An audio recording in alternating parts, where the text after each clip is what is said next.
Hey folks, hope you are doing fine and safe. This time I'm very excited. There's a new playlist today and it is nothing but Scratch.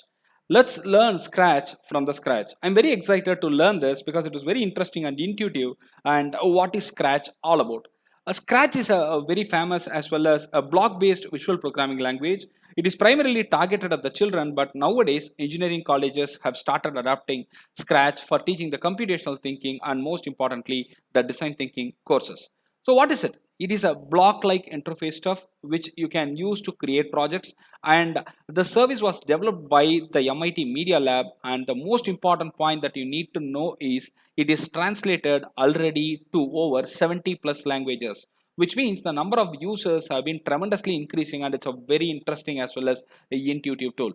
There is no age bar for really learning it. It's very interesting, and I hope you will definitely like it. Can we start the process? I'm going to start the process of installation and then I'll go step by step. First, let us install Scratch. We'll start from the scratch with the Scratch.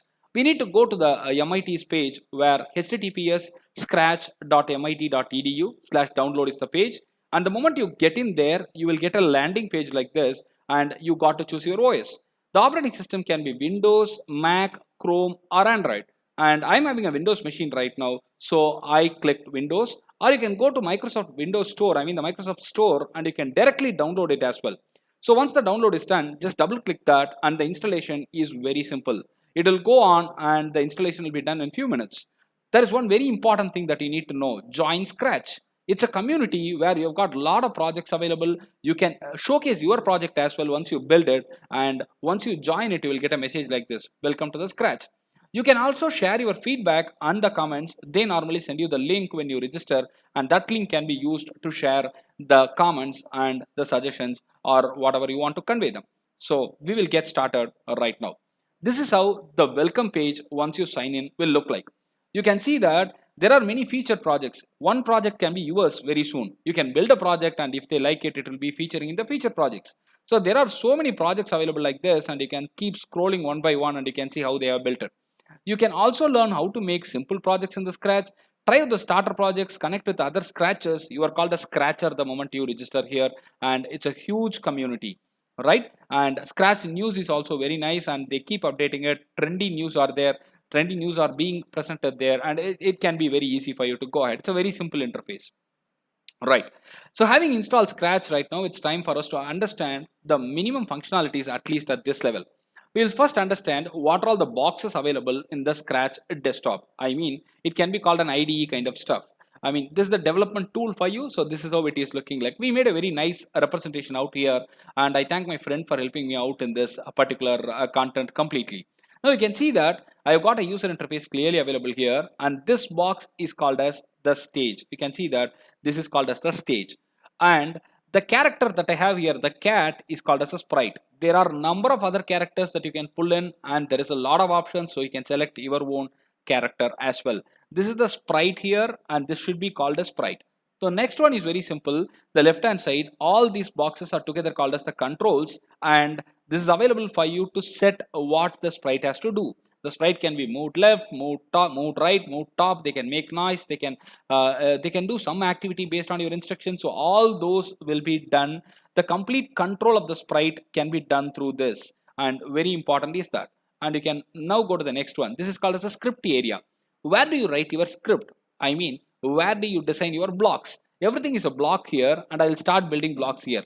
The sprite has to move to the right if I press this button. Kind of stuff you can write. So I have just given you a vague example. We'll see more when we go with a real-time example shortly. Now, this is called as your Scratch project trial, and this is the toolbar fundamentally. And you can see that this is the start and stop buttons. The moment you have written the script, it can be run with this flag. When you click the flag, it will start running. When you press this button, the red one, it will be stopped. So that's it. Majority of the things are covered, and these are called the execution buttons. So remember, the sprite list would be available here. You can have n number of sprites in the same page. For example, I can have a cat, I can have another character, I can have another character. We can have 3, 4, 5, 10 sprites in the same page, and it's easy for you to use as well. So now this entire user interface has got the controls, the script area, the stage, the toolbar, the execution buttons, the sprite list, all these are listed. Now we need to understand various blocks in the Scratch. What are they? The colors are retained for your easier understanding. Whatever color the icons are looking here, I mean the blocks are looking here, is the same color you will have it in the Scratch screen. You can see that here. The same color is what you are going to have here. So I have just retained the same thing here, and we will learn one by one. Let's understand that. This is motion. We have got motion blocks. We have got looks block, which can change the looks and feel of the sprite that we have. Sound, we can make a noise, we can make sound like a cat. All the sound support systems are available here.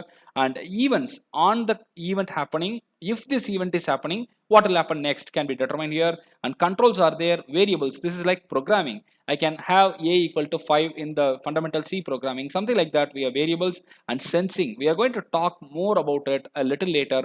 Sensing, operators, and my blocks are all the blocks that are available. And remember, you will be living day in and day out with these blocks when you start using Scratch, right? Let's go with the motion first. What are the motion? Motion means you move. That's it, is the motion, right? So you can move, you can turn, you can go to, you can glide, you can point in the direction. All those are supported. If you are on the edge, you can bounce. You can set the rotation style left to right, right to left, X position, Y position, direction is all the options available with us, and that's what is used here. You can see that here, move 10 steps. When I say this, the sprite will move 10 steps. Turn 15 degrees. I will turn 15 degrees this side. Turn 15 degrees. I'll turn this side. So go to a random position. There are position options available. Go to X, Y. The X and Y coordinates, I mean the positions are available. Glide options are available. All these are usable very easily, and only thing that you need to know is how to use it. I'm going to show you a very simple example which will help you in understanding it. One second. I think I scrolled it a little fast. I'm going to go through it again. Yeah, this is what we have seen. Yeah, right. So I'm going to show you a simple example out here, and this example will be very helpful for you to understand what exactly is the motions all about. Let's play it. I have captured it as a video for your ease of understanding, and you can see that here. So when the flag is clicked, you can see that when the flag is clicked, move 10 steps. You can see that it moved 10 steps.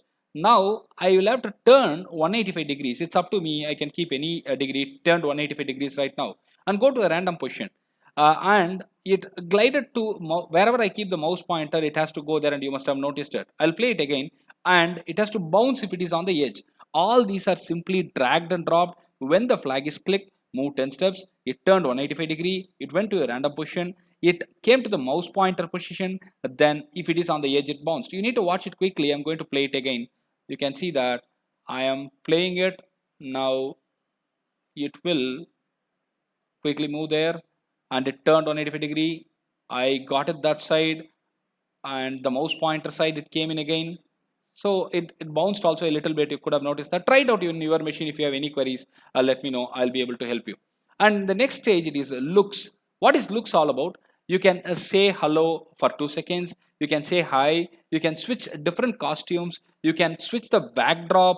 All these are possible. The color changes, the graphic effects, the costume, everything can be changed with the looks. It's very important and easy for somebody to understand.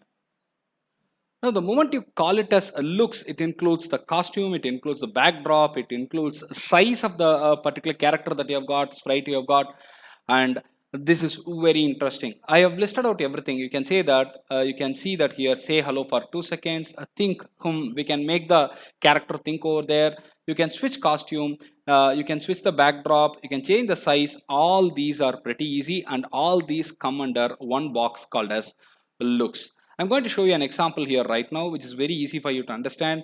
And if you're not able to understand, I'll explain it to you again as well. Now see that I'm starting it step by step, and you can see this is the place where we have the character choosing option, the sprite choosing option. I have chosen something here for your reference quickly, and it is called Anina, I believe. And we can choose the costumes. You can see that all these are possible, and I am selecting one of them quickly for you, and it's available there. So now the next step is event. What do you mean by event? Very simple. When the flag is clicked, I need to do something. So when the flag is clicked, I am now switching the costume to Anina top stand, which means it's a different position right now. You can see that there was a change, right? So when the flag is clicked, it happened. And then say hello for 2 seconds, and we are going to go with the next costume. So let's run it. It's saying that hello, and yeah, the moment is happening. It's the next costume. So now I'm going to think for 2 seconds. It should be perfectly clamped to the previous block, otherwise it won't work. Now you can see that the entire flow is explained to you, and and the character is clearly doing whatever I instructed. And the backdrops can be changed quickly, and we have got a bedroom backdrop here. We can select it and we can start using it, and there are multiple backgrounds that we have seen here, and I'm just selecting one, and you can see that the way I change it, the Arctic background is chosen and it will be retained. So the backdrops are very interesting. Multiple options are really there. The kids will really love it, and we can also change the backdrop based on the events. And you can see that here I'm going to go with the backdrop again. Let's switch. I'm taking the same sprite. You can see that we can have multiple sprites over there, and for this sprite I'm changing the backdrop to Arctic right now. So once I click it, once this event happens, I'll go to Arctic, and the next costume will happen there. And the size of that particular sprite is being changed right now. I'm changing it to 25 or something, so it should be enlarged. And we'll go with something more. Yeah, it's pretty easy to do that. I'm going to change the color, and you can see that I'm going to make it as fisheye effect by you can see that there 50. That's it. It's pretty simple and easy, and it's all fun. So there is no difficulty actually in doing it all, and you can see that the complete change is happening with the sprite that I have chosen, and it's pretty easy for you to do. That's it. Overall, it's a very simple stuff. Start practicing it. You can see that I'm changing it. We can change everything out there in the options available there. Only thing is you need to explore. Start exploring. Exploration is the most important stuff that you need to do with this tool. When you explore more, you will learn more. I'm just doing it right now in front of you. You can see that it has become too good for me to try as well, and I am also learning a lot of stuff when we go with this. We'll learn more in the next session. I hope the introductory session was good, and we'll go to the next session where we'll learn much more in detail. Thank you.